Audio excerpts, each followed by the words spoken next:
அடையாரில் Karur Adyar A to Bயில் food order போட்டோம். இந்த சட்னி இருக்குது பார்த்தீங்களா, இந்த சட்னியிலேருந்து பிளாஸ்டிக். அதனால் கேர்ஃபுல்லாக சாப்பிடுங்க. ரொம்ப ஒஸ்ட்டாக பண்ணுறாங்க. கரூர் அடையாரில் நீட்டாக இல்லை. இந்த பிளாஸ்டிக் வாய்க்கு தொண்டைக்குள்ளே போயிருந்தால் என்ன ஆயிருக்கும் பார்த்துக்கோங்க. அடையாரில் ஆர்டர் போட்டோம், ஸ்விக்கியில் ஆர்டர் போட்டோம். பாருங்கள் இந்த நிலைமை பாருங்கள்.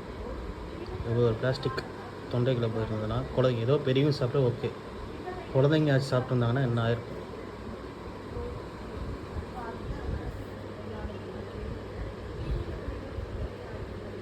பாருங்கள். பிளாஸ்டிக் வீட்டில் சாப்பிட அப்படியே வச்சுட்டாங்க. வேண்டாம்.